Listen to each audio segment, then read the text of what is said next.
Like, sorry, I can keep going if you need me to. Okay, yeah, let's get one more song. Come on, console.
All right. The water priest. All right, tonight, we're going over the topic for tonight's class is the implosion of white supremacy and the scam of the feminist movement. Priest and Officer Dawada, who's on the screen, will be assisting me tonight. This topic right here is long overdue, and what we seeing right now in the media and what's happening in the MAGA world and the Donald Trump's administration is bringing more light to this situation.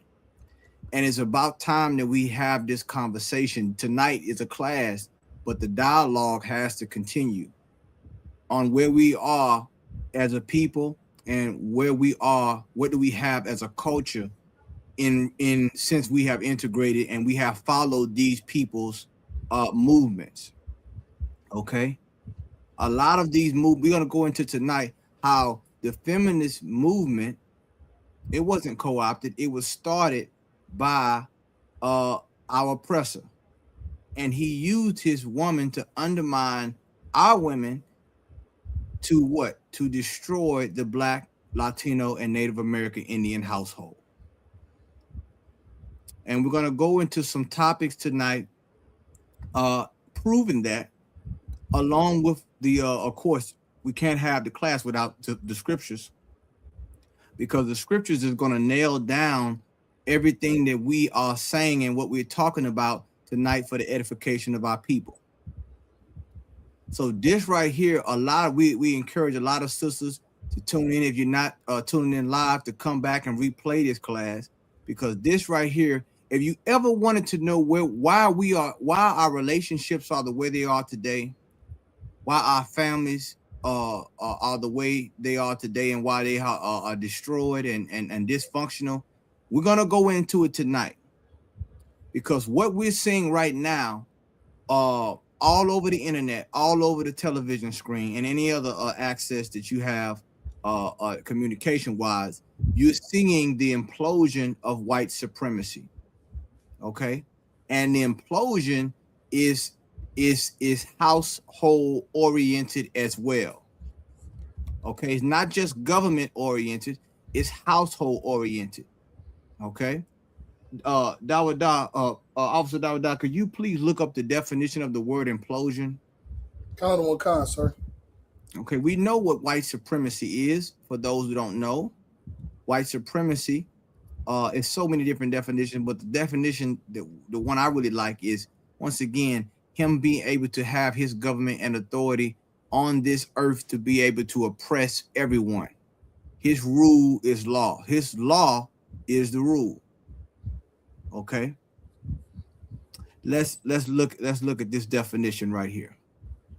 Count on, sir. So this is the word implosion, and the definition of implosion says an instance of something collapsing violently inward.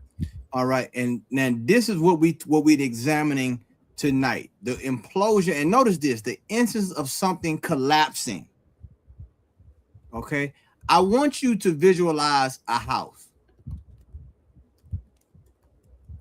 Let's just say the White House, and visualize this collapsing, not outward, but inward, like it's caving in.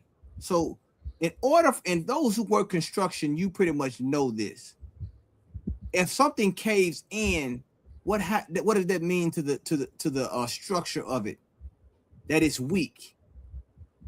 The pillars of his household start to weaken or crack, and they fail. And when they fail, the house falls inward. You understand? The house falls inward. And we're gonna go into tonight how his house, America, i.e. his empire, is collapsing inwardly. And why is this important? This is important to let us know to get out of the house, to take our spirit out of the house. All right. So now, can we go into What do you want to hit first, Dawid? I think I want to deal with the man that unalived his daughter Tell them what in that kind. article. You can pull that article up. For those who don't know, there was a MAGA maniac, a MAGA a follower of Donald Trump, a follower of the MAGA movement. I want to say it happened this month. He unalived his daughter because they had a disagreement about Donald Trump, and an extension of that was the Epstein file. Okay, so this happened. I'm sorry, my brother. Are you referring to the Renee Good? Oh, not Renee Good. It's the one with. Oh my goodness, it's the one where the father unalived. Let me see if I can give you the article. Hold on one second. It is. Where we at? The MAGA dad. The MAGA should be the one right above the Epstein accusers, where it talks about Pam Bondi. All right, we're gonna go into Pam Bondi tonight also as well. It's the MAGA dad. I got you, sir.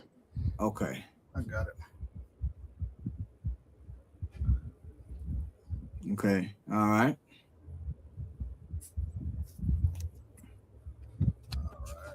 And you're gonna and Dawid, you're gonna put it up on the screen. I don't know if we can get a picture of her or her father. But we'll go ahead and read the article, and then as we get into the article, we'll show her picture. All right, because I want to put a visual. I want to put a visual on this tonight, brothers and sisters. Now, once again, we talked about the implosion of white supremacy. Can you read this article for me, my brother? Kind of what kind, sir? So this says MAGA dad. MAGA dad. We got this here. Not charged for fatally shooting daughter after heated argument about Trump. The father will face no charges despite cops initially treated the shooting as a possible manslaughter. So it says a MAGA dad in Texas fatally shot his 23-year-old daughter after the two got into an argument over Donald Trump. Now let's stop right there. This is happening all over America right now. They're having discussions over Donald Trump. And parts of those discussions have to do with the Epstein files, child pedophilia, and Renee Good and Petty. Those were two white people who got unalived in Minnesota by ICE. And they were American citizens. And they were white. Keep going. Kind of what kind, sir?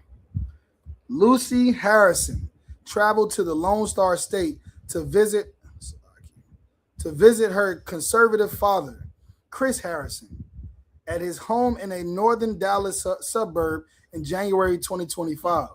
However, the reunion turned deadly after the two got into a heated argument about Donald Trump ahead of his second term inauguration. After the tensions between the two came to a peak, Lucy was shot in the chest during the January 10th encounter. According to the BBC, Harrison admitted to experiencing an alcohol relapse during the encounter, stating that his renewed drinking may have triggered the shooting. And now you see how they try to change these things. Now it's the alcohol. Right. Why don't you blame racism? Right. See, racism is having white people cannibalize themselves. His daughter was unalived due to white supremacy. His daughter was unalived due to racism, but imploding inwardly, just like we read earlier with the definition. Same thing that happened with Renee Good. Keep going. That's a picture of her right there. Oh, you know what I'm saying? That's a picture of her right there. You see? He unalived his daughter. And can you get me to the point where it got heated? There's something she said that stuck out to me. And I think the women, and we're gonna get into the feminist movement off this, because she said something that was heavy. This may be it She right said here. something in this article This where may she be it. posed a question. Go ahead. So it says Lucy, who lived in England, had traveled to the U.S. with her boyfriend Sam Littler in the hopes of spending quality time with her overseas parent. The New York Post reported that the two initially butted heads after Lucy asked her father a hypothetical question regarding a woman in a sexual assault case. How would you feel if I was the girl in that situation and I'd been sexually assaulted? Mm. She asked her father, according to her boyfriend's recount of the tragedy. You see that? And that was the straw that broke the camel's back. Or should I say that was the pillar that made the house implode? Sir. Because what she did, she put a mirror in front of his face. And this monster hates mirrors.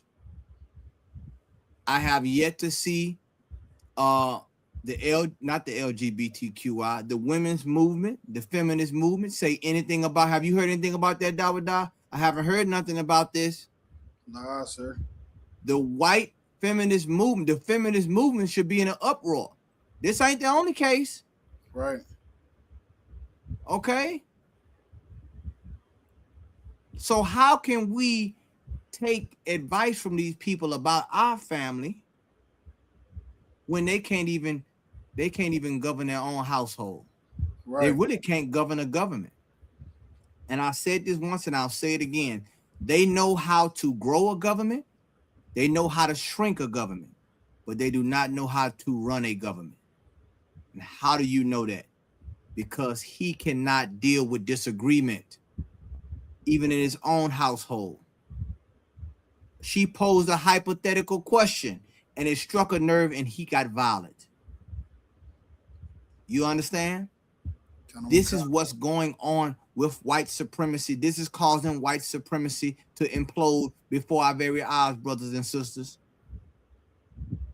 That's why tonight's class is so important. Because we're trying to show you, the ISUPK is showing you that our culture has been infiltrated. You understand?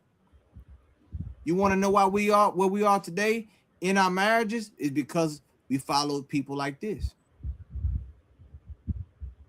You understand? This man, he doesn't care about anybody else.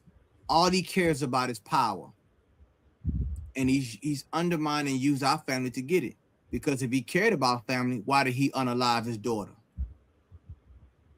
over somebody who cares nothing about him? She knew that she would have been, if given a chance, Epstein would have made his move on her as well. You understand? Let's drop that. I don't even need to go in anymore in that article. Slaga, sir, I don't believe so. Yeah, we don't even got to go in anymore on that right there. I mean that's self-explanatory right there. Come on, sir. Take me to Pam Bondi. That's what I want. Come on, sir.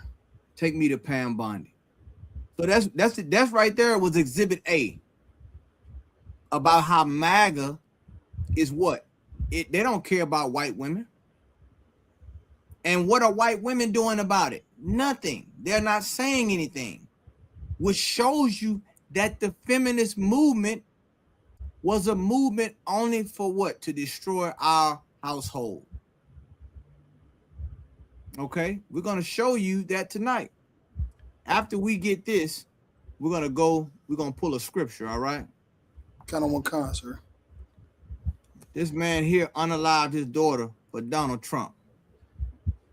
He sacrificed. That's the word I'm looking for, Dawada. He sacrificed his daughter. Right. Kind of one. Huh? For what? His racism. Good night. And they are shocked about this. They don't want to talk about it. See, the thing about it is white people are good at pretending. But everybody is talking about that story, and they're talking about this one right here as well. Oh my goodness. This right here, this shows you that this article here shows you that feminism is a scam. Go ahead and read it, my brother. Kind of what kind, sir. It says Epstein accusers. This is from U.S. Today. Epstein accusers say Pam Bundy turned her back on survivors everywhere. They turned and notice this. They said survivors everywhere. They didn't want to really put it the way it's supposed to be put. Right. She turned her back on white women Right. who were victims of the Epstein. See, this predatorial journal, they got to, let me show you. They won't call it exactly what it is. She turned her back on, and the survivors were who? White. Let's keep going down, my brother. Kind of what kind, sir. Let's see.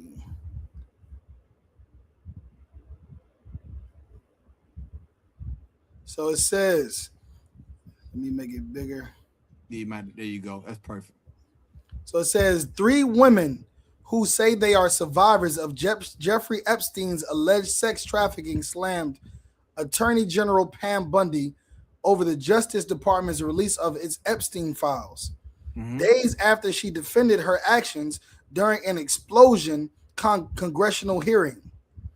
On CNN's State of the Union on Sunday, February 15th, Jess Michaels, Liz Stein, and Teresa Helm responded to Bundy's combative appearance before the House Judiciary Committee last week, during which Democrats and several Republicans severely criticized the administration's handling of the files and related investigations.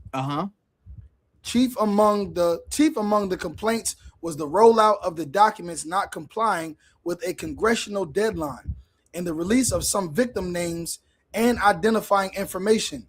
Well, while the names of potential co-conspirators and Epstein associates were redacted.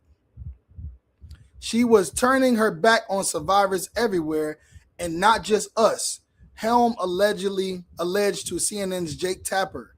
And that's not the message that we should be sending at all. Oh, you there, sir? Keep on going?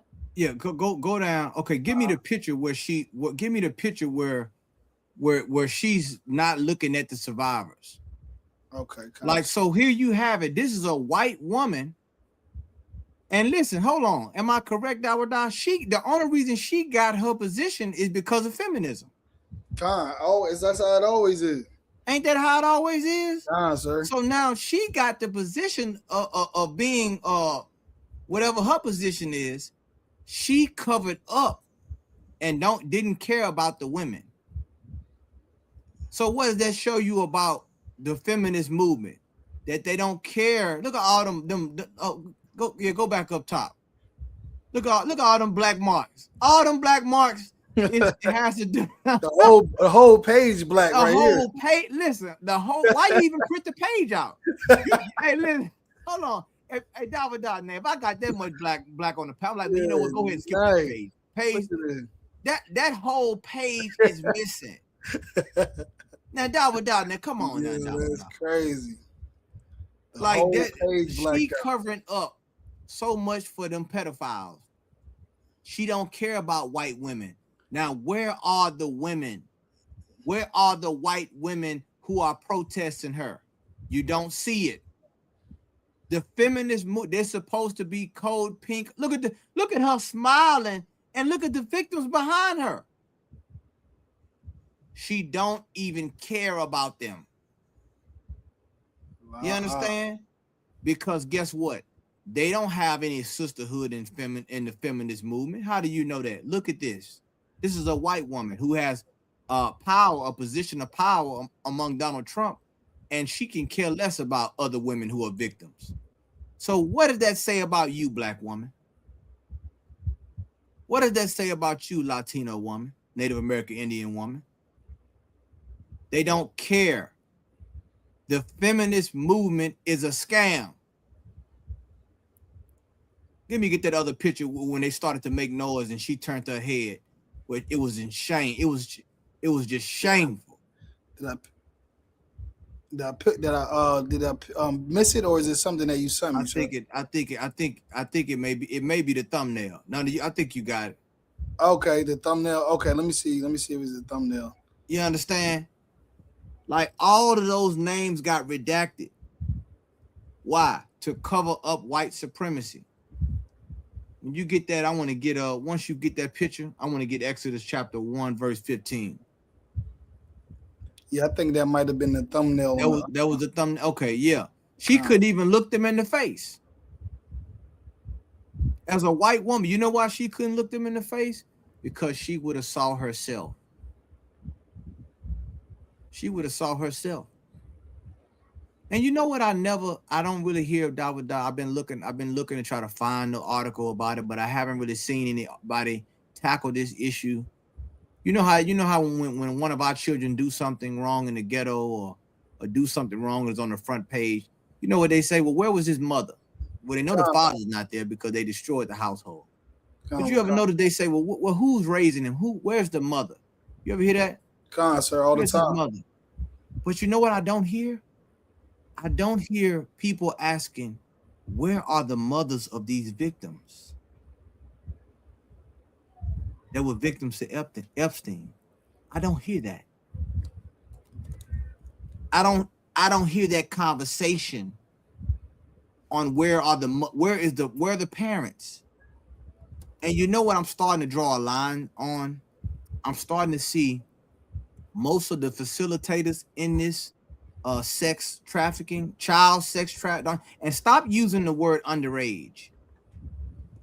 They were children. They weren't 16, 17. They were children. Okay? I don't hear people saying, where were the parents? How did these children end up in the clutches of Epstein?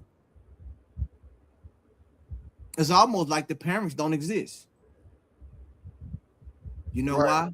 Because they don't want you to put a magnifying glass on their family structure. Come on, sir. This goes on all the time in white society. It has always been happening. Now it's on the forefront. It happens at the country club. It happens at Mar-a-Lago. It happens wherever these young girls are, and they go in and they do this. And in most cases, the parents will groom them for it. Pay attention. Pay attention, brothers and sisters. See, the Lord knew these people before we knew them. Come on, sir. And he told us what manner of people they would be. The Lord made a separation from their women and our women. And we should not live how they live. Let's get Exodus chapter 1, verse 15, my brother. Come on. We'll go all the way to 21. Like our women are not supposed to be like their women or any other woman for that matter. Because why? The Bible says we're holy. Holy means to be set apart. Not common. It's set apart. Separated. You understand? Like this woman here now, it would have seemed like she would have showed some solidarity with these women. Am I right, Dawood? That's right, sir. She would have said, you know what? First thing she would have said is, I'm a woman, right? That's what it seemed like she would have said. I'm a woman and I care about the victims. No. You know why? Because the lust for power will not allow her to care about the victims. Right. She don't care about these women. Let's get Exodus chapter 1, verse 15. Come on, sir. This is the book of Exodus chapter 1, verse 15. And the king of Egypt spake to the Hebrew midwives, of which the name of the one was Shapar, and the name of the other was Puah.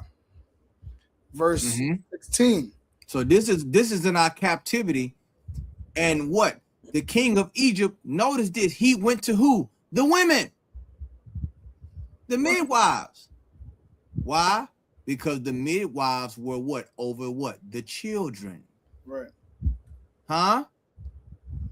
The midwives were over, they had an office among us as a nation, the one who deal with the children, the birth of the children.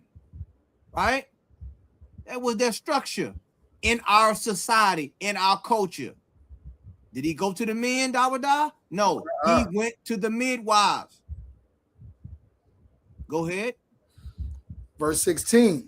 And he said, when ye do the office of a midwife to the Hebrew women, and see them upon the stools, if it be a son, then ye shall kill him.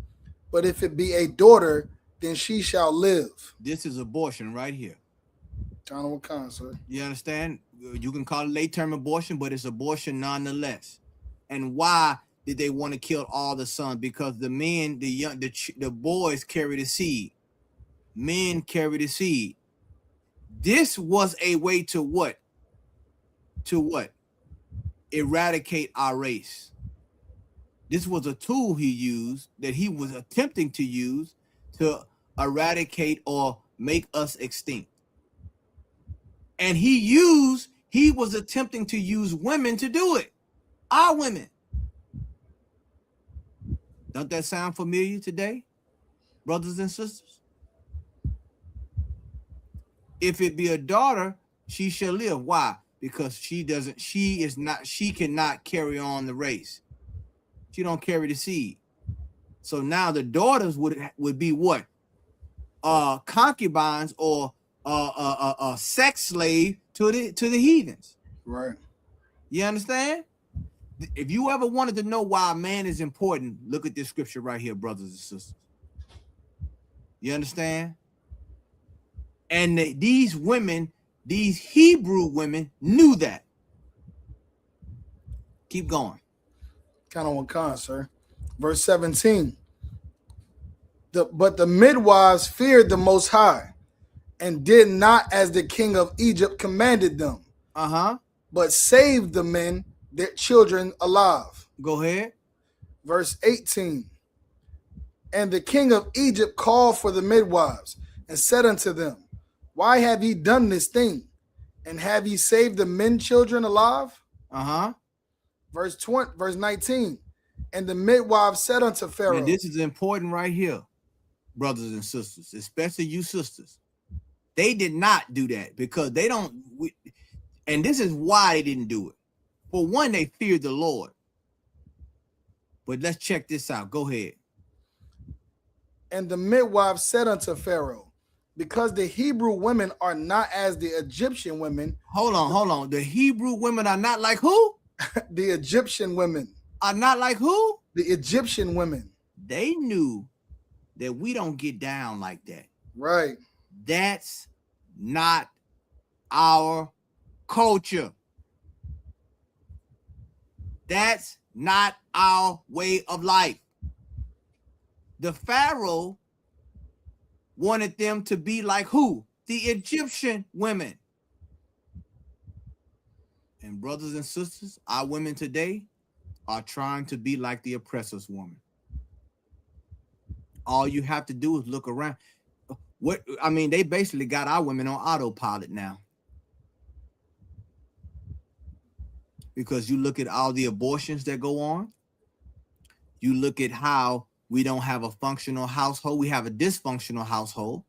Right. And this is why. Because these women didn't do like these sisters here. These sisters knew that they were different. And they don't have to try to be like the Egyptian women because they're not the same. The Hebrew women are not as the Egyptian women, for they are what? For women are not as the Egyptian women. For they are lively and are delivered ere the midwives come in unto them. You see that, man? Like our women are lively, man. Our women and let me tell you something. We get to having our babies. You know, we will be strong as a nation, more in number now than ever if we wouldn't have committed abortion. You understand? But this was a tool. We're gonna go into Margaret Sanger. You can get that lined up next. Dawada. Let's keep going down to verse 21. Sir. Verse 20. Therefore, the Most High dealt well with the midwives, and the people multiplied and waxed very mighty. And that was the problem with the Egyptians didn't want us to grow mighty. Right. Remember, they had counsel to say, let us deal wisely with them. And why wisely? Because guess what? They were trying to undermine us, keep our numbers down. And the white woman has done the same thing to the white man has used his woman to do the same thing to us. They don't want us to grow mighty. And if you do grow mighty, they're going to stick you in the football arena to make him money, or a basketball arena, or somewhere where he can have an enterprise off of you. You understand? The Lord blessed those sisters. Why? Because they knew that they followed the law, statutes, and commandments. They knew it was a sin to do that. And especially do it for another nation. It was doubly wrong. Because the Pharaoh didn't care about he did not care about the Egyptian women, the Hebrew women or the men.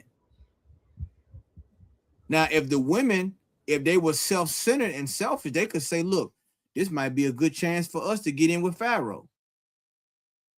Let's go ahead and do this. We can get promoted. We may get something from him. They said, nah, we fear the Lord. You understand? These sisters were not selfish. Go on, verse 21. Verse 21. And it came to pass, because the midwives feared the Most High, that he had made them houses. You see that, man? The Lord blessed those sisters, man. You understand? Prime real estate. Why? Because they feared the Lord. We don't fear the Lord. We end up killing our kids and on Section 8. And getting kicked out the goddamn, you getting evicted. You understand? We supposed to fear the Most High. You sisters out there. You understand? This is what the Lord want us to do. But because we not doing it, we ain't blessed. Our households is not blessed. Why? Because we following these women. We following the oppressor's woman. Let's get Margaret Sanger right quick, my brother. Sir. You understand? This is a white woman. There are a lot of when you look at Planned Parenthood and all that, they look at this like this woman right here cared about Planned Parenthood or having a family. She did not. She was a tool used by white supremacists. See, you don't see the hand. You don't see the strings in the hand that's puppeteering these white women. Right. See, a lot of you women, black women, and Native American, Indian, and Latino women, you think that you have something in common with them because they're women. I can identify with them because they're women. They have children too, and that's the human part of you. You understand? That is because you are kind and you are loving and you really have compassion. You would think that you and her have something in common. Not knowing that this person here was sent by the enemy to undermine you, to get herself in a better position, aka Pam Bundy, to enrich herself. Because quiet as kept, they don't have the freedom that you think they have in their own community. If they did, why did the father kill his daughter for disagreeing with Donald Trump and Epstein? Just by posing a question. What if it was me? And he realized that he could not take it. And that millisecond of truth, that millisecond of that question made him unalive her. Margaret Sanger, what does she say about eugenics and race? Because they're tied together. Remember, we just read the scripture about Pharaoh and the midwives. Let's go down. You ready me to read, sir? Yeah, keep going. Yeah, go. Yeah, skip down. You know what? Go down to okay. Yeah, right there. Right, last 25 years. Got on one sir. This is the Time magazine. It says last year, 25 House Republicans campaigned to have a bust of the pioneering family planner removed from the Smithsonian National Portrait Gallery, where it has been included in an exhibit featuring an American civil rights leaders called The Struggle for Justice, with Ted Cruz's office issuing a press release explaining that she didn't belong there for a number of reasons. The most damning of which is that as part of her inhumane life's work, she advocated for the extermination of African Americans. Hold on. She advocated for what? The extermination of African Americans. You see that? Now this is a white woman. And there's plenty of them that's out there that's doing this. That's right. Do you know that there's a video of I think an audio recording of a white woman trying to call ICE on a elementary school child, on their family? Right. Yeah, well, I seen it, sir. What happened is this white guy who created like a fake organization where he's basically presenting himself to be someone that you can call to report somebody that you think is illegal. Right. So that's what happened. The white lady called him and said that there was a child at her school that she doesn't think is legal. Now you hear that? You hear that, brothers and sisters? And this is what's going on every day. But this is the enemy that you let go by you every day. You don't really pay attention to this. But you got to understand that this is going on every day in America. She advocated for the extermination. See, if you let them plan your family, you won't have a family. If you let them tell you about what freedom is, you won't have freedom. And if you let them tell you about God, you will never have heaven. That's right. Anything that he gives you that he says this is good, this is going to free you, this is going to liberate you, this is going to give you power, you must question it, brothers and sisters. These classes are to teach you how to think, not just what to think, but how to think. We're not using critical thinking.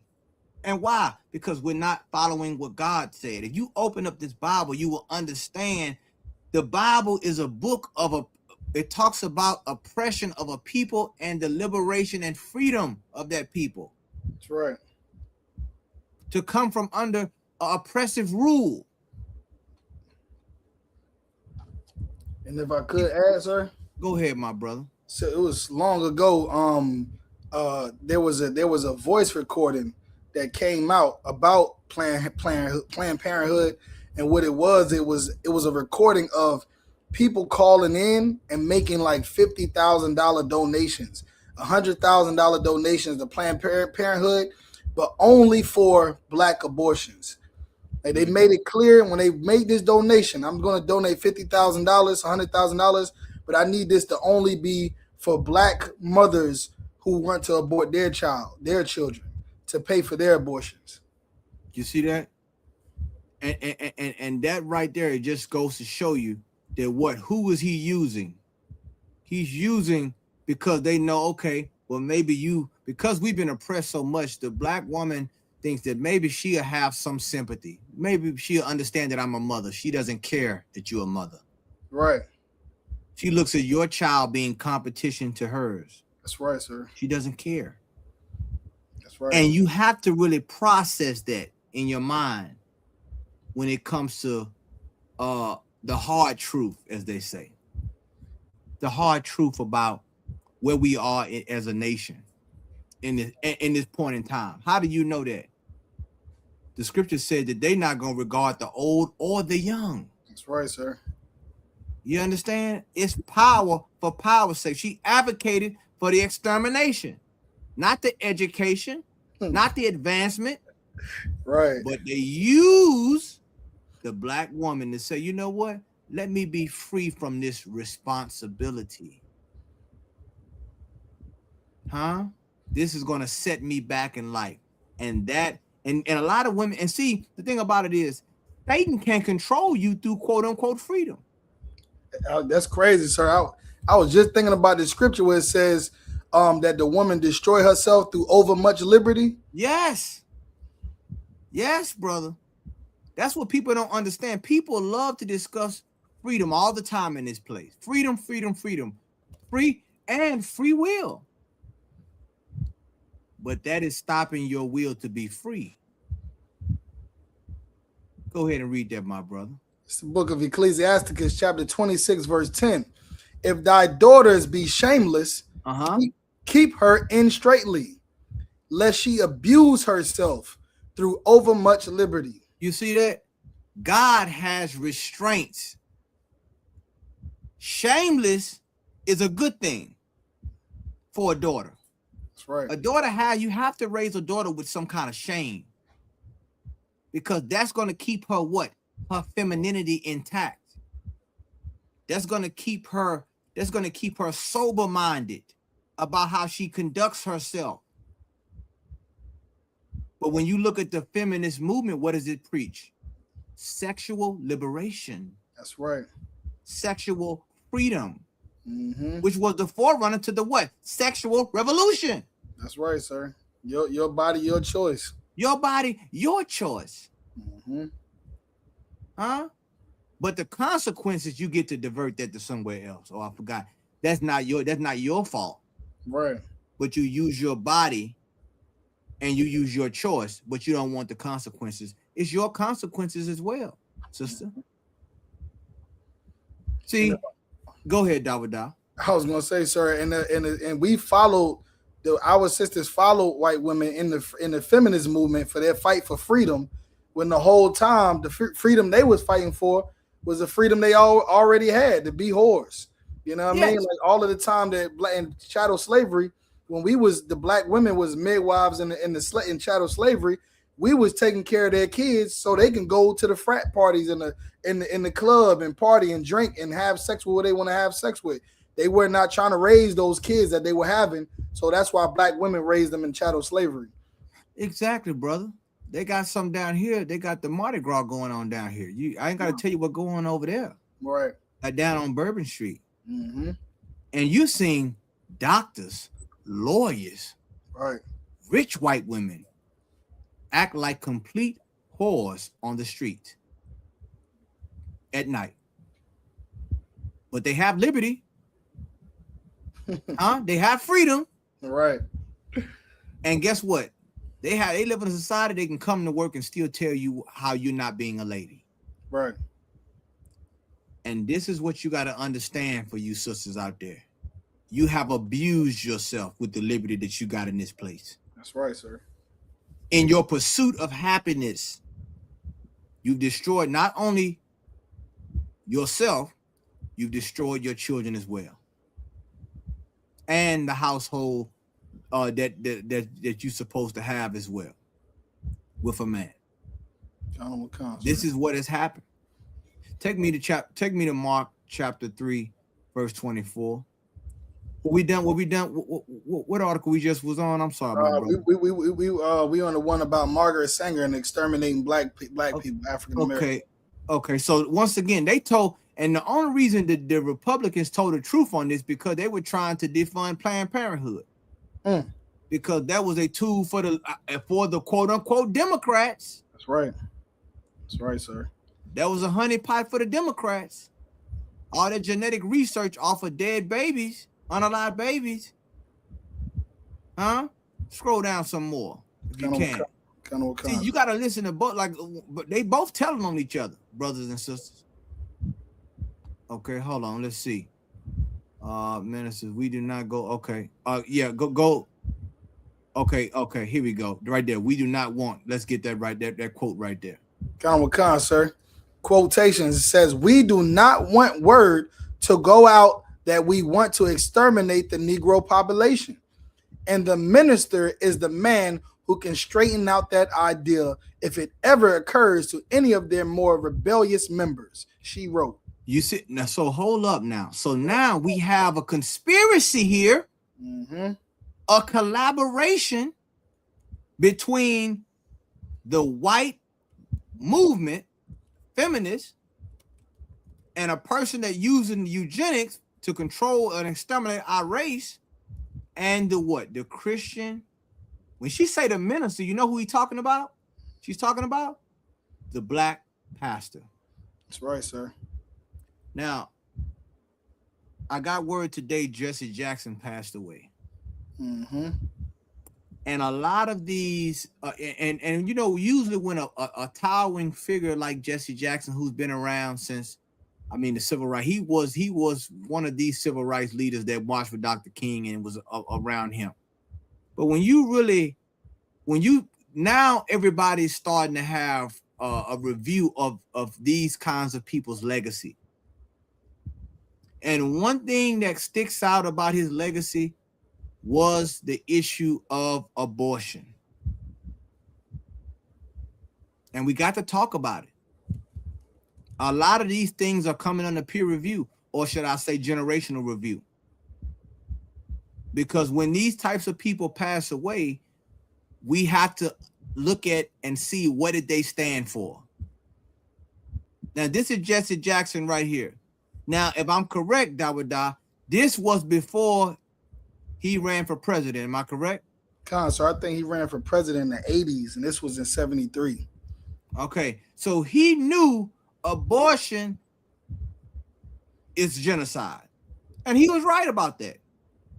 Now, can you pull up his statement after he decided to run for president and he needed endorsements? Okay, come on, sir. Because he said that it was a woman's choice. You understand? Now, keep in mind, right here it says, we do not want word to go out. And what does that mean? That's what we just read with Pharaoh. Deal wisely with them. Don't say we want to. We're not going to say it's extermination. We're going to call it progression. We're going to call it a woman having power over her body. All right. Brothers and sisters, there are things you cannot see and they're being undermined. And how would you know which way to go without a prophet, without a seer, someone who can see beyond the nice fancy words and the illusion of you're gonna have a better life if you do this. You're gonna be more of a woman. You're gonna have power. They co-opted our family. They destroyed our family. And this is proof. She said to use, so what did that tell you about Christianity? That Christianity was used as a tool to what? To destroy our families. And to keep our families destroyed. To keep our families subjugated. And best believe she had financiers behind her. But they needed a woman to do it. They needed a woman, a white woman, to come out here and say, this is going to be better for your society. Let me know when you get that, my brother. I think I got a small clip here, actually. Okay. Let's get it. Reverend Jackson, I noticed in one of our last appearances you had indicated what I thought possibly was a different position that you might have taken in the past on abortion. I guess one of the reasons that I'm different on it is that I do favor a constitutional amendment to reverse Roe v. Wade in order to let Congress set a national standard. What is your position on that right now, sir? My position is I am not pro-abortion. I'm freedom of choice, even as a matter.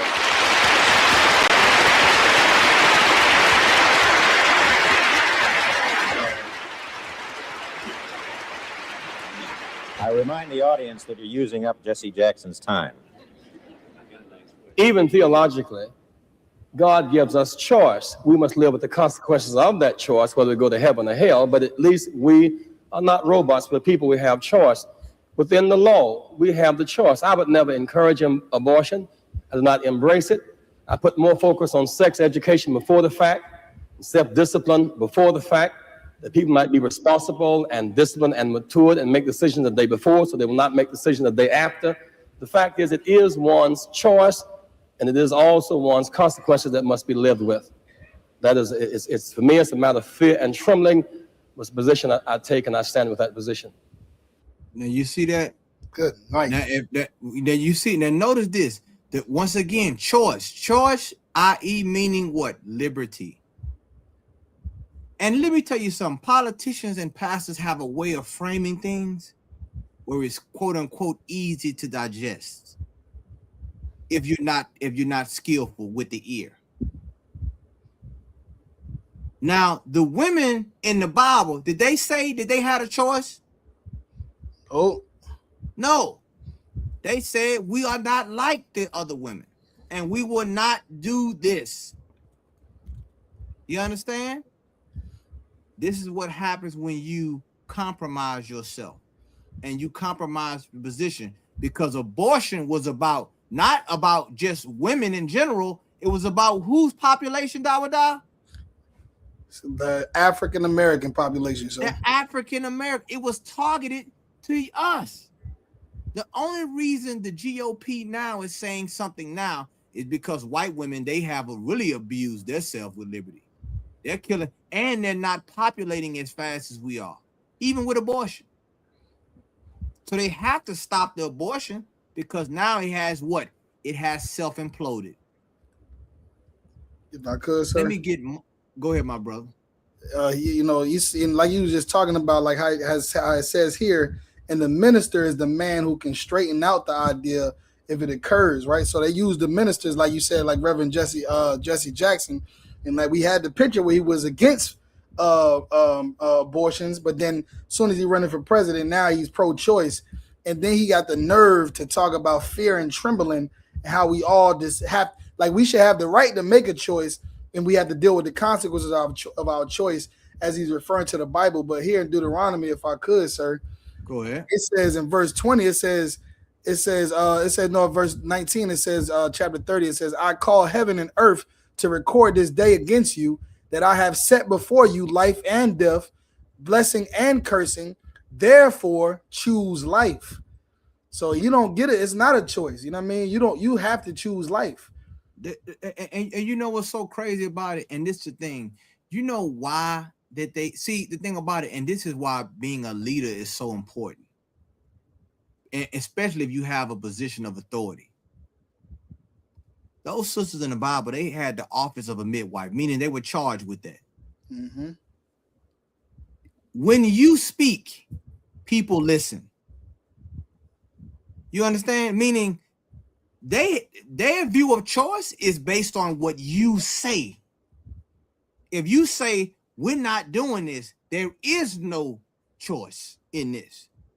This has to do with the survival of our nation. You have no choice. Guess what? The people would follow if you were a leader. You understand? But if you sit there and tell them, you know what? You have a choice. Hold on. Let's go to Saul. What did Saul say when the people kept the good things? What did he tell Samuel? I tell you what. Let's go to the scripture, David. You know what I want. You know what I want. When the Lord gave a commandment, and Samuel came to Saul. Huh? Let's see what he said. Let's see. I think we could probably start at maybe verse 9, maybe. Yeah. Where you said, well, why do I hear the bleating of sheep or goats? Right. See, when you're a leader, you give what God say to give. You understand? You say what thus saith the Lord. But if you're not sent from the Lord, of course you're gonna do what you want to do. Take me to read that. You want to start at this one? Okay, This is when, for those who don't know, the Lord told Saul to unalive everything. Don't leave nothing left. It was going to be a full out, it extermination. That's right. Right? That was the commandment. He told. Now Saul is king over Israel. The Lord had him anointed before all Israel, and the Lord told him what to do. Right? There wasn't no wiggle room on this. Go ahead. Now this is Samuel, the prophet Samuel, coming to meet Saul after the conquest. Go ahead. It's the book of 1 Samuel, chapter 15, verse 14. And Samuel said, what meaneth then this bleating of the sheep in mine ears, and the lowing of the oxen which I hear? Verse 15. And Saul said, they have brought them from the Amalekites, for the people spared the best of the sheep. Now hold on. Now you see that there? God, The people spared the best of the sheep. I don't have power over that. They had a choice. Nuh-uh. Not when you a leader. When you a leader, you tell them what thus saith the Lord. Right. God said not to do this. You understand? So what is he really doing, Dawada? He's saying to people, but what is he really saying? He's trying to go ahead. No, you're just talking about, like you said, that he's giving the choice of, going with the people want to go with.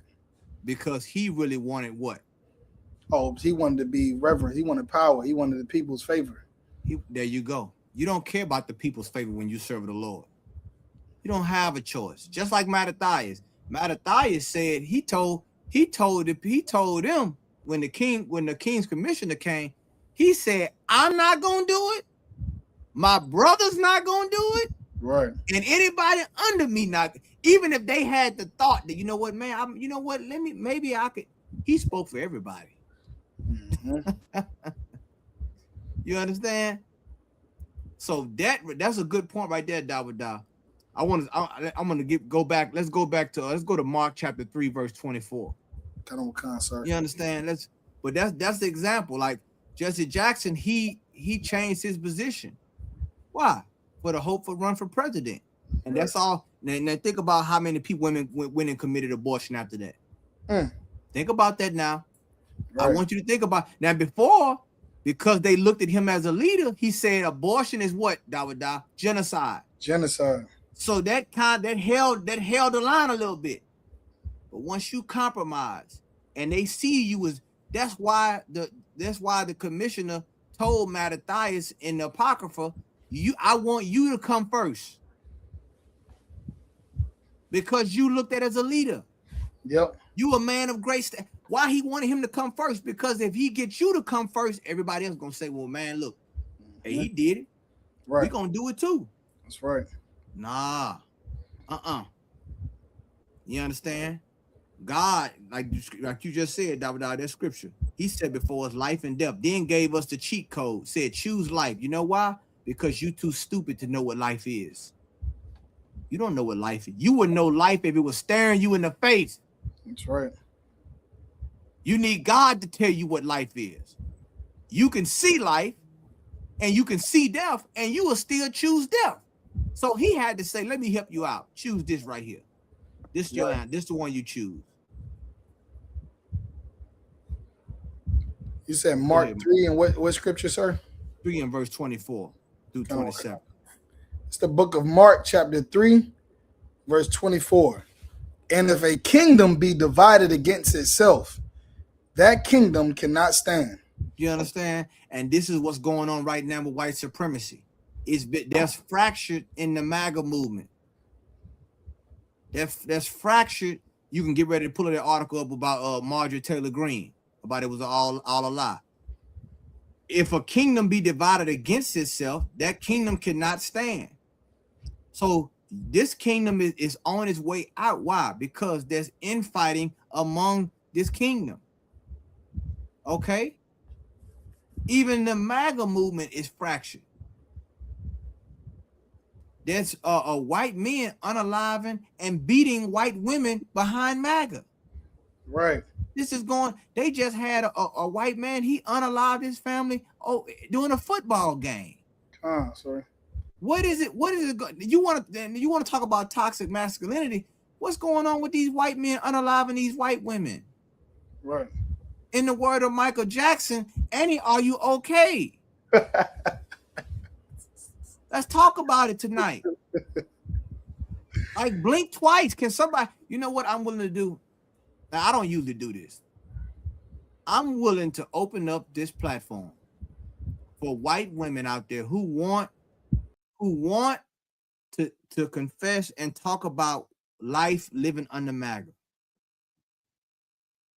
If you're a white woman out there, if you want to talk about what's really been going on, I'm willing to give you an opportunity to do that. You just reach out to this channel, reach out to Priest and Officer Dabada, and we'll maybe get you on the show to just talk about how oppressive it is being under white supremacy. Because evidently, you can't even talk. You better not say anything about Donald Trump. You better not say nothing about the Epstein files or them being pedophiles. They will unalive you or beat you. You can't be against ICE either. I'm sorry. And you can't say, you better not say Renee Good. If you say Renee Good, you're gonna have a problem. Let me tell you something. We had the sign down there in New Orleans on the wall, printing out the poster. This white woman walked. There was a group of white women, and she saw us and saw that picture. Said, "Oh my God!" Like what do you say? Oh my God! But what's wrong? Are you afraid? It's like she's seen a ghost. She like just even talking about it. They're not allowed to talk about what's going on with white women in America and how white women are being sexually exploited. Why? Because that's their life, brothers and sisters. And we should not follow that. That's their life. With all that they have, they're being exploited. Our sisters should not be that way. You understand? Go ahead, my brother. Sir. Verse 25. And if a house be divided against itself, that house cannot stand. Verse 26. And if Satan rise up against himself and be divided, he cannot stand, but have an end. You see that? Keep going. Verse 27. No man can enter into a strong man's house and spoil his goods, except he will first bind the strong man. And check this out. How did they bind the strong man? Right. His woman. That's right. That's how they did it. That's how it happened in the Garden of Eden. And that's how it happened with the feminist movement. That's right. And let me tell you something. And notice it says a strong man. See, this man is no match for us. Like he cannot outmatch us, man to man. So what he knows is, no matter how strong this man is, he has, think about a man going to war. He wears his armor, right? He wears his helmet. Now when he goes home, he takes his armor off. Right. Right? The enemy could never catch him with his armor off. So that man now, that woman has now seen him in a vulnerable state. She know where he's hurting. She knows his scars. He knows his weak points, all of that. But this woman lies in his bosom. This woman is a woman he trusts, a woman he cares for, a woman he loves, and she loves him. And the enemy know that is how they can catch this man. We need her to bind him. Because we can't bind him, we will use his woman. That is calculated, brothers and sisters. And that is what happened with Margaret Sanger. That's what happened with the feminist movement. We're gonna go into Gloria Steinem. We're gonna put that article up as well. The strong man, we have been bound through abortion. We have been bound through all these philosophies and these doctrines that have separated us, male from female. We are supposed to be one flesh. Why are we twain? Division, divide and conquer is what they have used. And you see what is happening in their own households. But they will survive as long as you are subjugated. They will continue to be on top until we decide to come together. So my message to you sisters out there, unbind the strong man. Unbind him. If you using this man's tactics to bind that man, unbind him. If you don't want to know, you want to know how to unbind him, get in contact with the ISUPK. And we'll show you how to put your household back together, because you're going to need that man. If don't you know, if by him being bound, that makes you a prey, the enemy can take you and the children. He can spoil you, meaning he can rob you are his goods. His house, our house have been spoiled. Because why? Our women have followed the oppressor, and our brothers as well, but we're talking about the women tonight. We're talking about the scam of femininity. You see how Pam Bondi couldn't even look those women in the face? You see how the MAGA movement are unaliving their own daughters? You see how Margaret Sanger said she wanted to exterminate the black family, the black race? You see how Gloria Steinem, we're going to go into that next, about how she was a CIA operative who formulated the feminist movement. Why? To undermine you and your strong man and the house. This is the point of this. Okay? Let's get let's go to Gloria Steinem. Then we'll go to Marjorie Taylor Greene. Come on, sir. You understand? So this is the Hill. It says former Representative Marjorie Taylor Greene said President Trump's "Make America Great Again" slogan was a lie, saying his first year back in office was focused on obliging wealthy supporters. Hold on, obliging who? Wealthy supporters. Let me tell you something. They didn't figure it out a little bit too late now, Dawada. Right. Too late. It's too late now.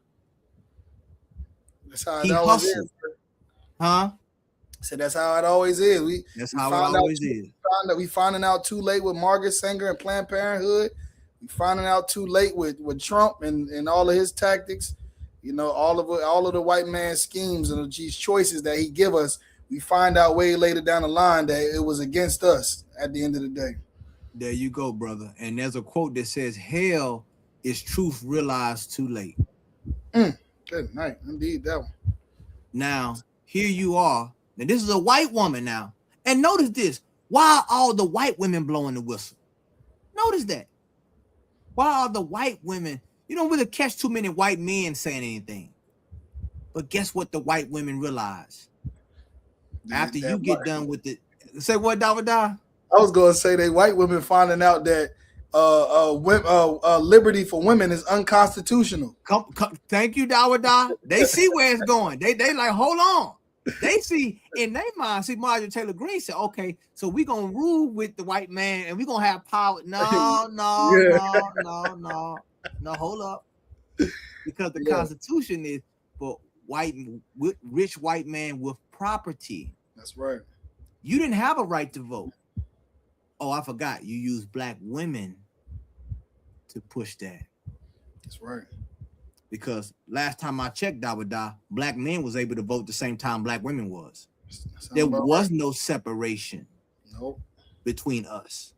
We both worked the fields. We both did chattel slavery. There was never no oppressive regime of black men on black women. That's a lie. That was given to you by the oppressor and his woman. That's right. But like you said, Dawada, they realized, hold up, after he destroy all the Latinos and blacks, guess what? We don't have the right to vote. We don't have our rights no more. Oh, you see now. And guess what? Marjorie Taylor started finding these things out. They had a meeting, I heard, where it was some strategy meeting, and they told her just to wait outside and get some coffee. Stand by, and stand down. Yeah, stand down and stand by. Huh? It was only white men in that meeting, wealthy white men, and then she realized that I don't have a seat at the table, right? Unless it's on my knees. Huh? Yep. Oh yeah. Like that, like the one girl that was at the office with Bill Clinton. What was her name? I forgot her name. Lewinsky. Monica. That's it. Monica Lewinsky. Yeah, you gonna have and listen, and when you and listen, it all and really and look at the ones who and see the ones like Pam Bondi, the ones like the Ice Barbie, whatever her name is, that piece of face, that the leather face, Pam, that Botox Bondi. Okay, you look at her; those are women who are willingly whores for this administration. You understand? They don't care about. They can care less. They have no morality whatsoever.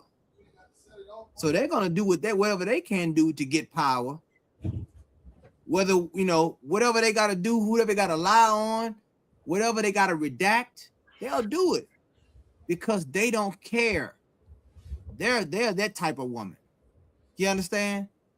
So there's a clash among them. Now, where's all the feminists? Once again, it's supposed to be Code Pink on steroids right now. But Right. you don't have that right now. You know why? Because the white feminist movement is really quiet right now. But let a black man hit a black woman and it get on TMZ. They're going to have all kind of lawyers. Everybody got a statement and everything. Right. You ain't said nothing about that white woman getting unalived by her father. You didn't say nothing about Renee Good. Huh? Her last name was Good. She was a good white woman. Right. Why are white people killing the quote unquote good white people? You always come to the UPK and say, you know what? Where are the good white? Are there any good white people? Yes, they are. They are the ones you're murdering. Right. You're murdering them. So by the time we find out they're good, you already unalived them. What do you want? Do you want to get mad with the UPK? No, don't get mad with the UPK. You want us to love all white people? MAGA doesn't love all white people. White supremacists don't even love all white people.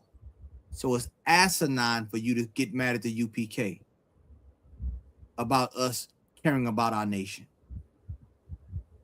Self-preservation. Go ahead, my brother. Kind of Wakan, sir. You want me to keep on reading the article? Please. Kind of Wakan, sir. So it says, I think people are realizing it was all a lie. It was a big lie. I think people are realizing it was all a lie. They realizing it was all a lie. Mm-hmm. You understand? That's right, Priest Officer War. He said something about empty calories. That's right. You know what I'm saying? Marjorie Taylor Greene, she ain't easy on the eyes either. All of them, and notice all the, you know what I'm saying? The ugly ones got to fight with the pretty ones. Mm-hmm. You understand? Go ahead and read it again, brother. I think people are realizing it was all a lie. It was a big lie for the people. What MAGA is really serving in this administration, who they're serving is their big donors. Green said in a Wednesday interview with radio personality Kim Iverson. You see that? So they don't care about, you think they care about they care about them victims? They don't care, and they don't care about these trailer trash white people out here. Right. These MAGA hat wearing, big belly, big beard white people out here. They don't care about them. Once they put that American flag on the back of their truck and ride around the town. The ones that say love it or leave it. Yeah, that's you. Mm-hmm. You understand? If I'm not mistaken, sir, I think those are the same ones that ran into that in the White House in that insurrection. What's it called? Intercession. That's right. That's them. That's them. But now they're finding out he don't care. He's just enriching himself and enriching his donors. And they used it just like they used the white woman and just like the white women used the black woman. That's right. It's like a pyramid scheme if you really think about it. Ponzi scheme. Mm-hmm. It's a Ponzi scheme. Let me use the black woman to get the black woman to follow this feminist movement so I can enrich myself. And notice this. The black woman and the white woman never are on the same level in corporate America. And you fought the hardest.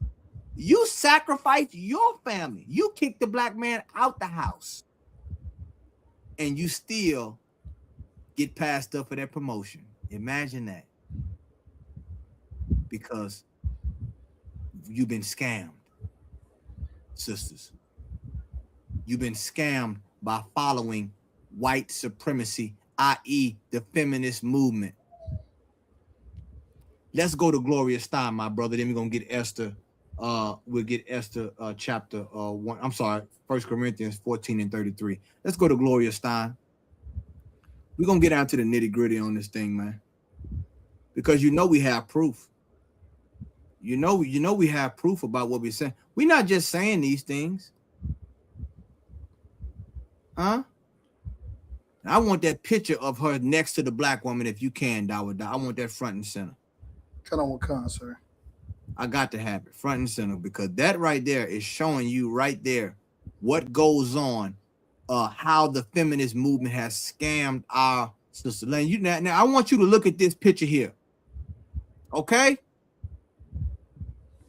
Because a lot of you thought you had an ally, but you had an enemy. To have you turn against your husband, right? The black man. That's right. Now, originally, if you look at this picture here, you see a white woman holding up a fist and a black woman holding up a fist. Can I ask you a question, black woman? Who was, before this happened, who was beside that black woman holding up a fist? Does anyone know in the chat? Before, it was her next to the black woman holding up a fist. Who was standing beside each other holding up a fist side by side, fighting for liberation, fighting for freedom, fighting to get from under the oppression? Does anyone know? Dawada, help me out, my brother. Sir, that black man. There you go, brother. He was replaced. I can be a better friend to you, a confidant to you than he is. And this right here started the gender wars. You want to know why we are where we are today? Because Satan has divided us. That fist, the white woman never raised a fist like that. That fist belongs to us. That's right, sir. The same way other nations try to, like the Palestine, they try to take the fist. That's our fist. Yes, sir. You never raised a fist. We did that. We got suspended at the Olympics for raising a fist. You didn't do it. Give me the scripture where it says, don't set your enemy by thee. Hold this. It's a scripture where it said, don't set your enemy, let me find that scripture. Scripture where it says, don't set your enemy by you, next to you, because he would take your place. See if I can find that scripture. I want y'all to get a good look at this picture, man. And it seems like she's her friend. It seems like she has her best interest at heart. Okay, it's Ecclesiasticus. Come on. Chapter 12, verse 10. Mm-hmm. This is Ecclesiasticus chapter 12, verse 10. It says, never trust thine enemy, for like as iron rusteth, so is his wickedness. You see that? Never trust your enemy. You know how iron, you leave iron out in the elements, it'll start rusting. Am I right, Dawada? That's right, sir. You can't reverse. All it takes is a little bit of time. Just like iron rust, so its wickedness is not going. It's going to show eventually. Go ahead. Verse 11. Though he humble himself and go crouching, yet take good heed and beware of him, and thou shalt be unto him as if thou hadst wiped a looking glass, and thou shalt know that his rust have not been altogether wiped away. You see that? Though he humbled himself. You understand? We friends, we sisters in the struggle, we women. You gotta beware. Where was all this feminism when we were on the plantation? Right. Huh? They only attach themselves to you when they start seeing you getting stronger. That's right. They only wanted to get close to you when they saw it. They knew that they couldn't undermine you. They couldn't bind the strong man. Why? Because he controlled his woman. He controlled his children. Now I got to get to his woman. I need you to bind him for me. Let me get beside you and raise the fist. How about this? Huh? Go ahead. Verse 12. Set him not by thee, lest when he have overthrown thee, he stand up in thy place. Uh-huh. Neither let him sit at thy right hand. Hold on. What side is she on, Dawada? Look like the right side, sir. It looked like the right side for me. Strong side. On the right, she got that right on the right side with her fist. Yeah. Huh? And the white you don't woman set him. She ain't even making a good fist. If I may. Come on, she ain't got her fist right. The other sister's thumb is on her fist. Hers is fingernails out because she don't gotta fight nobody. Real talk. Con, sir. You understand? That's right. You set him by, and and this is so heavy. Lest he rise. Say it again. Lest he what in our place? Stand up in our place. Con, sir. Now you know where I'm about to go with this, Dawada. Hold up. Not only has she got the man out of your house, now he's in her bedroom. And you can't find the man. Yep. And guess what? All of the star rich athletes go to who? Her. They desire her instead of you. Because you set her by you. And now she's in your place. Huh? She undermined you, and now he's a sex slave to her. And she still get to keep her. Did you see what happened? What's that brother's name? The Twitch brother that was that on Ellen DeGeneres. That was married to that sister. Married to that white woman. And then he ended up dying mysteriously. And she then moved on and got a white man with his money. Huh? I'm not familiar with that one, sir. Oh yeah. That happened. And that happens a lot in the entertainment world. Con. You understand? Lest he seek to take what? Thy seat and what? And stand up in thy place. Now guess what? Now, she decides everything. She decides what the workplace culture is now. Right. Or you thought she wasn't gonna be on top? You thought y'all was gonna be equal? No. And she still has her family. You don't. Keep going. Con. And thou at the last, remember my words, and be pricked therewith. You see that? You better remember these words, man. You better remember these words, what we're saying. Let's go to let's read this article about Gloria Steinem. Let's see who she was. Now might be a good time to talk about Gloria Steinem's time as a CIA asset. Good. As a what, Dawada? CIA asset. It's crazy. Come on, brother. Listen, I know a lot of black women out there that I know you upset. But we got to talk about this, man. So she was a CIA operative. What do you know when they use the CIA? They use the CIA when they want to bring down somebody, brothers and sisters. The CIA, and check this out. The CIA is used against foreign governments. Right. Am I right, Dawada? Con, sir. It says this was against terrorists, foreign and domestic. Come on, man. So what did that say to you? Yep. They used this, and what did they do? They befriended the black woman. That's right. I understand your struggle. I can help you get a better job. I can help you get a better housing. I can help you be independent. You don't need that man. You don't need that man. Huh? And now look, let's speed this up to 2026. MAGA is all a lie. Yep. Pam Bundy turning her back on white women. Can't even look them in the face. And white women are being exploited sexually, and they haven't heard nothing from people like Gloria Stein. Where are they at now? Good. Why it's so quiet out here? Why white women not in the streets? Where they at?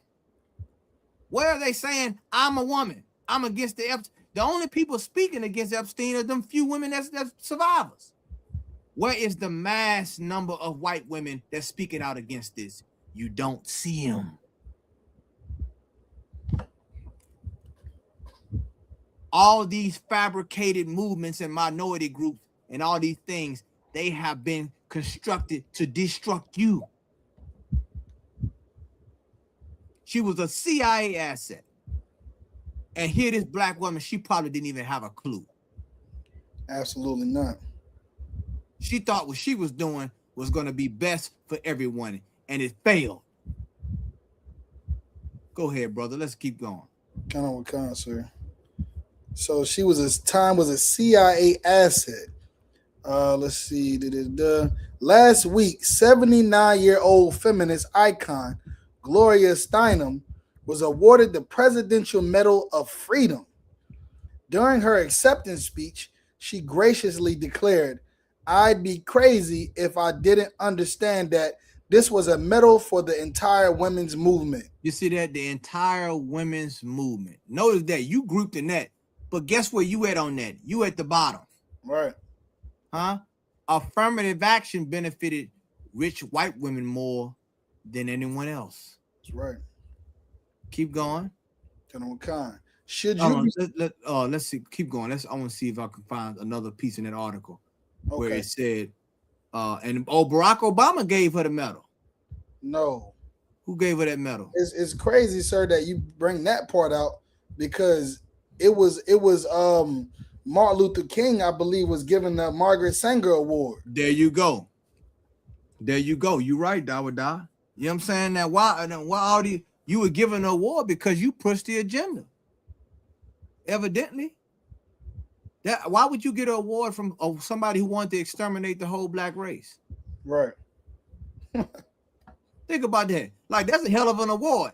I'm gonna get this to this nigga because I mean, come on, man. We got to keep it real. Look, and listen, and we're gonna have to have these conversations on the streets. I'm sorry, we got to have, because once again, we are at a crossroads in this country. We are at a crossroads with where we go. We are dealing with a generation that not only want to count their views and how many likes they have, how many shares they have, they also want to count their victories. That's right. They want to see where they're winning and they want to see where they're losing.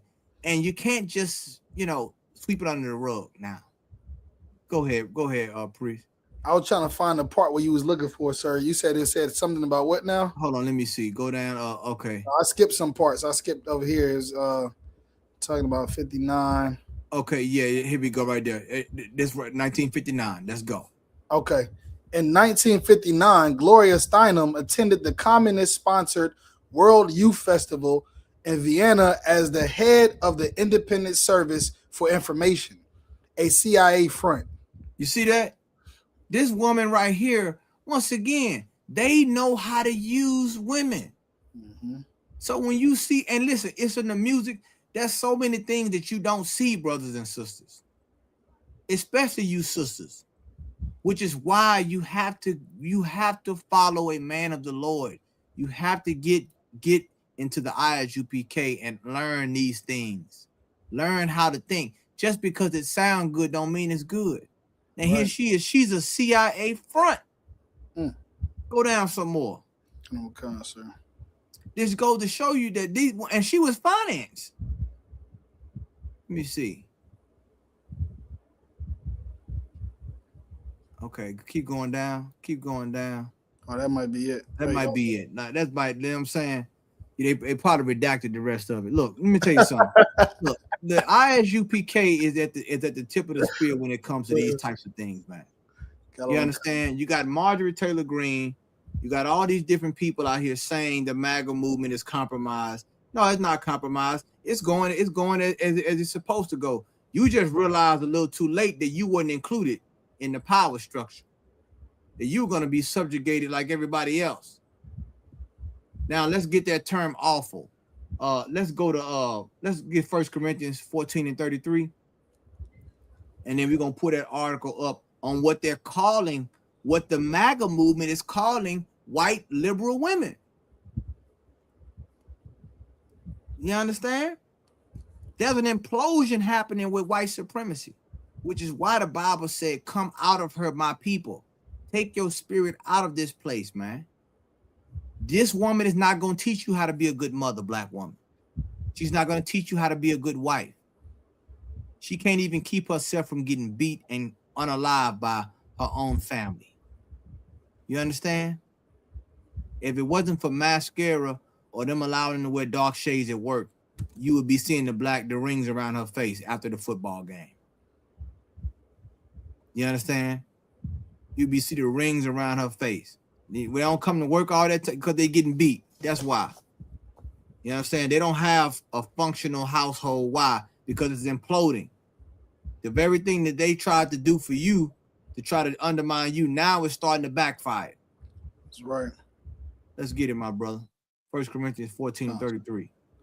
It's the book of 1 Corinthians chapter 14, verse 33. For the Most High is not the author of confusion, but of peace, as in all churches of the saints. You see that? You know why we in this state we in? Because we confused. We confused on who's supposed to lead. The Bible tells you who's supposed to lead in a family. The Bible tells you who's supposed to follow who. It gives you the power structure in the Bible. It says the Most High, Christ, the man, the woman, and the children. That's the structure. We have deviated from that. Right. And the reason people are changing the definitions because they missed the mark. So they got to redefine what marriage is, redefine what it means to be a man and a woman. And that's why we fail, because we try to change what God has already ordained. He gives us the definition. The reason you confused because you got maybe you got too much liberty. Maybe you're listening to your enemy. Maybe you're listening to Gloria Stein. Maybe you're listening to these white women who tell you this is what it means to be a woman. And you got a CIA operative right next to you holding up a fist, when it used to be the black man next to the black woman holding up a fist. You understand? How can she tell you about freedom when her husband is oppressing you? So she's going to help you fight against him? I don't think so. Let's get that that article, my brother. And then we get Esther chapter 1, verse 15. Okay. Okay. You sent me an article for the awful? Yeah, it's the one where it talks about the terminology. Who are the awfuls? It should be under New Republic, right below the Renee Good. Where it's the first one. They use that term for Renee Good as well. That was the NY Times one. Okay, it's one right under. Check out the one under where it says the awfuls. I got you, sir. Okay. Here we go. And for those who don't know, they have a term for white women now, called awfuls. Okay, we're gonna go into what that term means. Once again, the feminist movement, I don't see them in the streets, Dawada. They ain't there. I don't see them out here raising Cain out here. They hiding. Huh? They a con, sir. They hiding. I don't know what they doing. I mean, I don't know what they doing. They better go ahead and turn up. I don't know what's going on with these white women out here. Huh? They might just be in fear at this point. I mean, they see they counterparts out there dying. Yeah. Well, they remember they had that fist up. They need to go and get out there and get busy. Con, sir. They gotta get They out need to there. show. Right? They need to show black women what freedom is about, what women's rights is. Don't stop now. Let's go. That's probably what they're doing. They're probably somewhere trying to figure out how they can convince black women to fight this fight for them. Thank you, Dawada. Thank you. You hit it spot on. That's what they waiting on. See, they are not. Remember, our struggle is the only authentic struggle. Hold that scripture where it said. Matter of fact, go ahead and get it now. What am I talking about? Get the scripture where it said that we have laid our body. They said to our soul, bow down that we may go over. Like that, like the only way they get and they progress in their empire is that we have to lay down for them. We have to be the lay ground for them to get to the next level. Go ahead and read that, my brother. It's the book of Isaiah, chapter 51, verse 23. But I will put it into the hand of them that afflict thee, which have said to thy soul, bow down, that we may go over. And thou hast laid thy body as the ground and as the street to them that went over. You see that? And that's what in that picture there, that's what when that black woman's raising her fist next to her, she's bowing down that she can go over. She don't know it. She thinks that we together, we a team, you an ally, we both women. But the white woman has used her so she can advance herself. That's right. And that's how you have Pam Bondi today. You would have never had a Pam Bondi if it wasn't for this black woman right next to her. Mm-hmm. You would have never had an Ice Barbie if it wasn't for this woman right next to her. You would have never had the women's Supreme Court judge if it wasn't for this black woman. Right. But you will reap none of the benefits because you are laying on the ground. You lay your body you lay your soul laid to the ground and say, bow down that we may go over. Meaning what? Your soul bowing down is a bridge for them. They couldn't get to that neck. They couldn't get across without you bowing down. So what did that show you? How important your soul is. Right. Your soul is the pathway to their superiority. To their supremacy. To their supremacy. If your soul was upright, they could not pass. Right. They would not have access into the next millennium. Huh? Just by you saying, no, I'm not doing it. Look at Pharaoh. Do you know there's power in the word no, or in the Hebrew la'ah? There's power in that. No.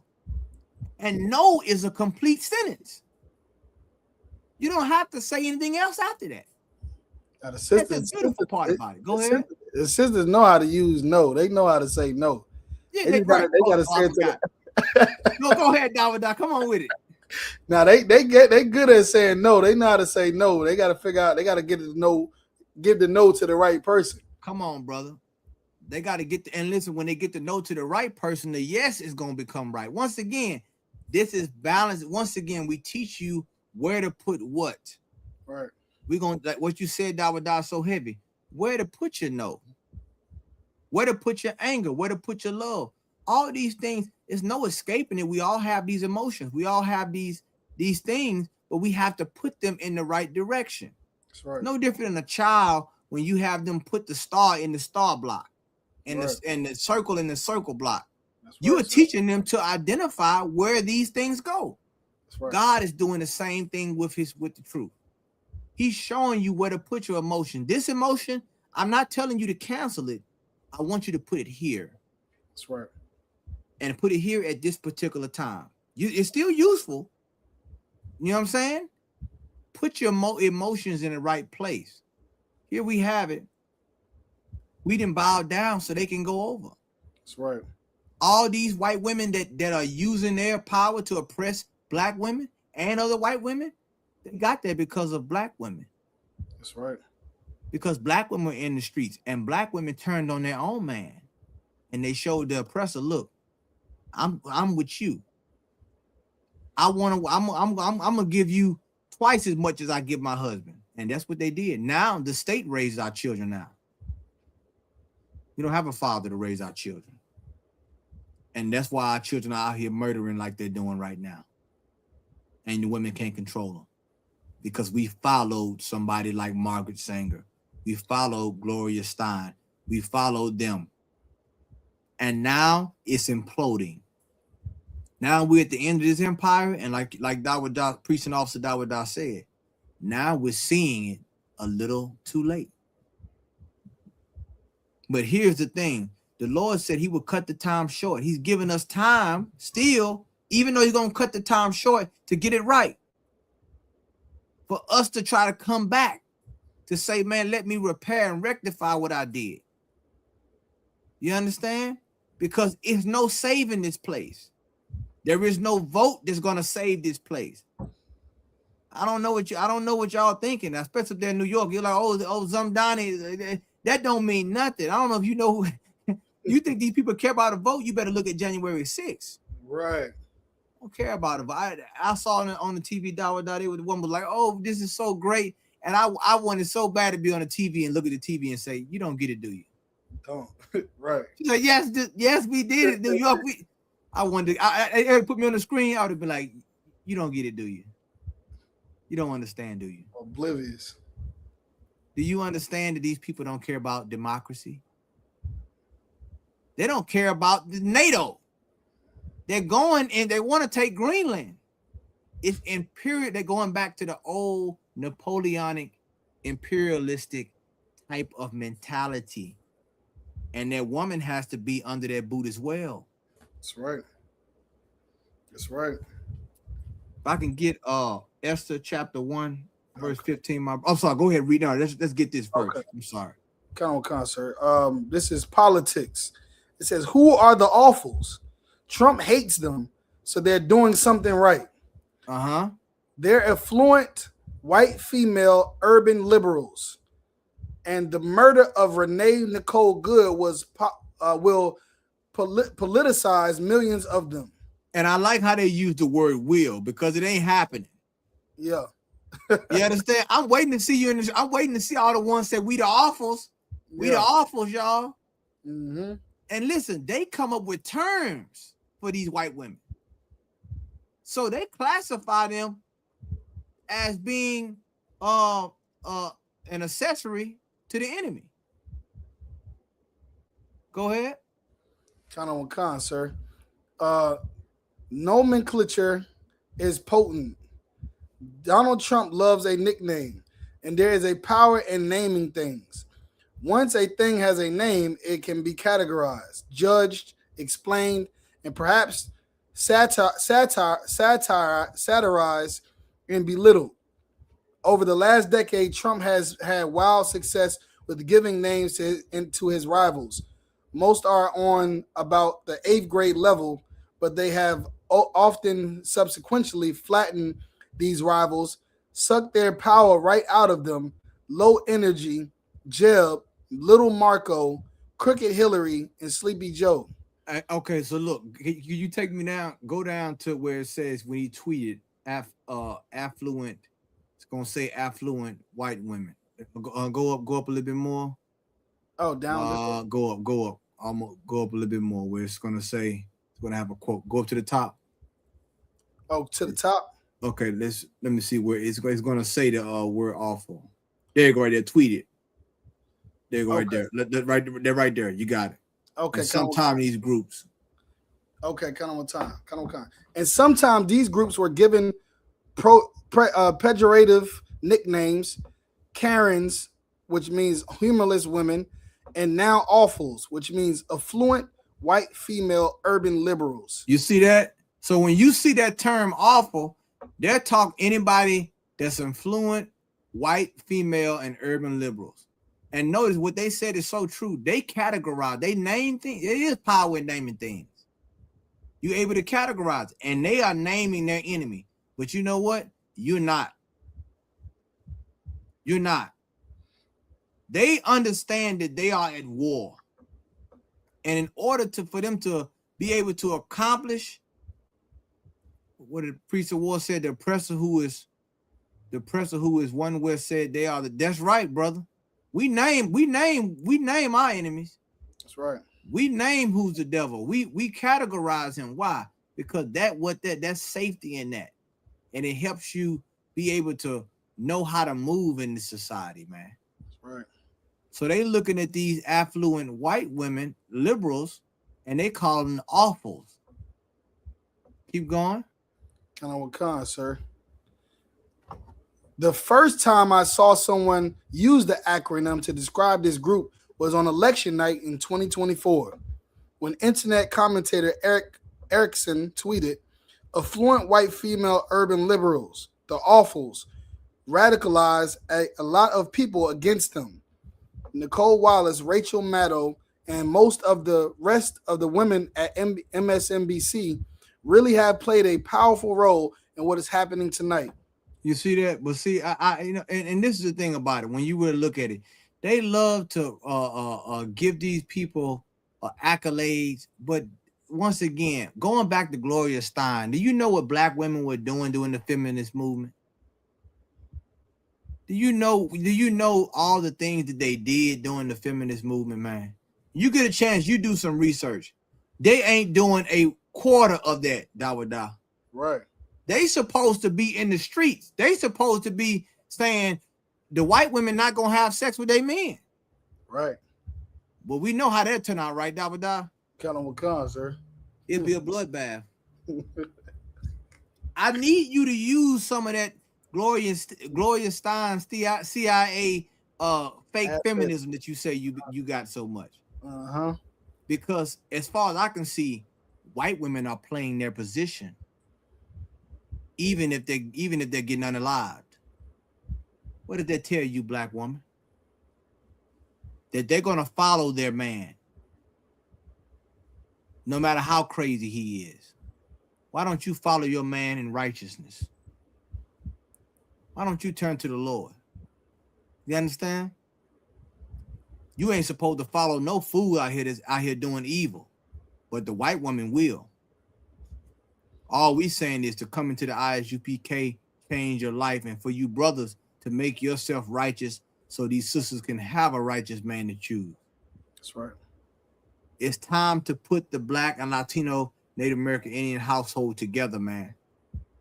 Their household is crumbling. More and more and more. There are more articles coming out about, there are videos of white women who are married to conservative or MAGA followers. And they're testifying about how they're like, it's like a psychosis. They are afraid for their lives. They don't know what he's going to do. You know what I'm saying? They're afraid if Donald Trump get on TV and say everybody attacked, that he's going to go out there with an AR-15. They don't know. They're living in fear. And you are steady looking to them for guidance, black woman. It's time for us to turn back to our God, man. Turn back to our culture. Can I get Esther chapter 1, verse 15? We're going to get ready to wrap it up. I know we're a little bit over the time. Esther chapter 1, verse 15 through 18. All right. Come on, sir. It's the book of Esther, chapter 1, verse 15. It says, "What shall we do unto the queen Vashti according to law? Because she have not performed the commandment of the king Ahasuerus by the chamberlains." This is Xerxes, right? This is the king over with the Persians, right? Am I right, Dawada? The Persians? I believe this was the Persians, if I'm yeah. not, sir. You know what I'm saying? Like, and this is how the heathens, even they understood this. So this queen, she didn't come when the king called her to come. You understand? She didn't perform the king's commandments. Go ahead. They asking him, what are we going to do about this woman? She's the queen. She serves you, but she's in power under you. Go ahead. Come on, sir.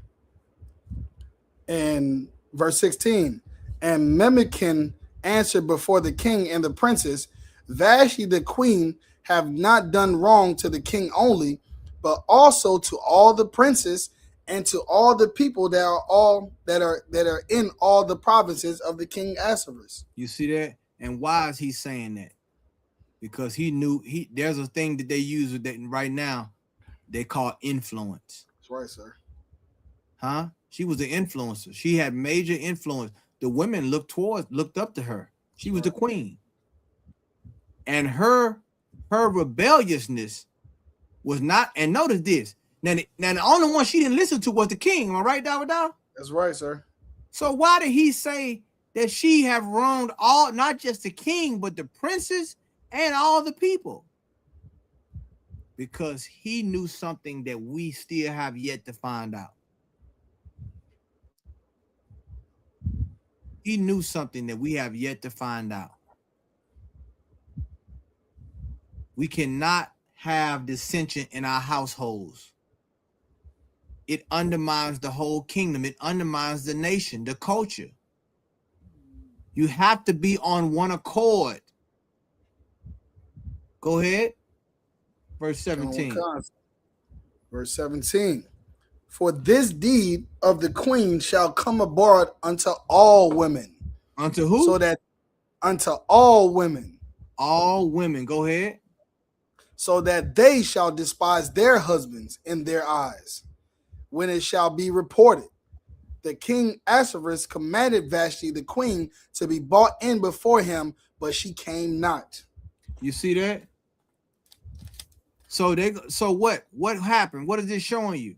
That this deed, what all the women gonna despise their husband. Let me ask you this: have y'all listened to the music on the radio lately or on the streams?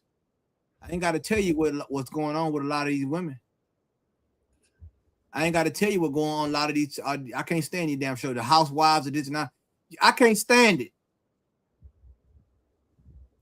I ain't got to tell you what's going on. They teaching other women to despise who? Their husbands. That's right. They're carrying their problems into their own marriage. Now it would be peace before this, but let the women hear about them saying Vashti ain't come to him. Well, Vashti, she must have the power. If she ain't gotta listen to the king, I don't have to listen to my man.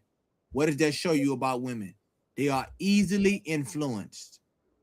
Easily, very, very easily, especially to a woman that's looked at like Beyonce or some other woman. You understand? Somebody great. This is why the Lord put these laws, statutes, and commandments in play. So we don't, because this right here, we literally talking about a threat to national security at this point.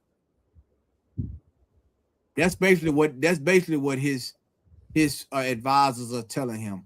Her not coming to you is a threat to national security when you call. Because this deed, if it get published, you're going to have feminism. You're going to have women who think they don't have to listen to their husbands. That's right, sir. And you know what happens next? Next goes the kingdom. The land falls to whoredom. Say what? I said, the land falls to whoredom. Then the land falls to whoredom. And I'm sure Vashti had women telling her, you don't have to go. You the queen. You come when you get ready.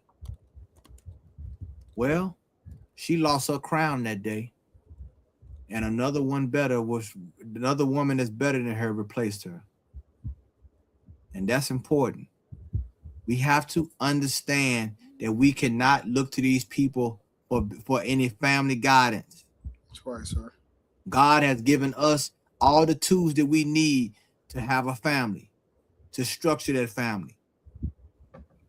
Stop denying the Lord's convention. We just showed you tonight Planned Parenthood, abortion, the feminist movement, how white women are abandoning white women, how MAGA movement is turning on white women. They're divided. And it's not going to get any better because we're getting closer to the end. You understand? Notice how many white men are unaliving their families now. You understand? They're doing it now. It's going there because they do not agree. His woman is entitled to her liberty now. She feel like I don't gotta listen. I'm And he's like, no, I will unalive you. And that's what they're doing. What should we be doing as a nation? We should be coming back to our people, man. Right. We should be coming back. We should be coming back to our nation and putting our household back together, man. You understand? The Lord said, we one flesh. That's right. If we don't do it now, we playing ourselves, man. You understand? So I wanted to go into that tonight. And if another story happened, some more stories happen, we'll probably do a part 2 on this. But understand, white supremacy is imploding. The white woman, aka the awfuls, on the hit list of the MAGA movement. And you have yet to see a mass number of white women, mainly white women, in the street protesting what's going on. Because they're not doing it. Like Dawada said, they're waiting for you to get out on the street, black woman, and don't you do it. Right. Let her show you what it means to be free. Let's see what she does on her own. Don't give her no advice. Just sit back and watch. And you're gonna see they're gonna keep getting unalive, and they're gonna get beat, and they're gonna go along with it. Because that's what they did in the 60s. It's just now it's on a massive scale more now because we have social media. I want to thank Priest and Officer Dawada for assisting me tonight for this class. Make sure you pay your tithes. Go to isupk.com. Make sure you tune in every Monday night with Commander General Yohana on the real General Yohana on YouTube, aka the Black Watch. Make sure you coming down to the Passover in April 4th. Am I right, Dawada? Houston, Texas. Kind of one concert. That's correct. The BH Ranch. You see it on the bottom right there, man. Hit that link. It's $200 per adult. That's gonna cover you for the whole week. Okay, we got a number of things going on, man. The lamb slaughter, a number of things. The all black party, everything, man. Just make sure you come out and have a good time. And look, let's start putting this thing back together, man. This is universal practical knowledge. You can apply this. It's not theoretical knowledge, universal practical knowledge. We apply these things to our life. You feel me? You know what I'm saying? This is what we do out here, man. So I want you brothers and sisters to make sure you join us down there. Once again, I want to thank Priest and Officer Dawada. Thank y'all brothers and sisters that tuning in the chat. And we're gonna continue to take it from there, man. All right. So with that, I want to salute everybody out. To all my brothers, Shalom Yahweh Shema Shabakatham. To the sisters out there, Shalom Yahweh Shema Alatham Ba Shem Yahushua. What again, two priests. Y'all be sure to thought, sir. All right, Shalom.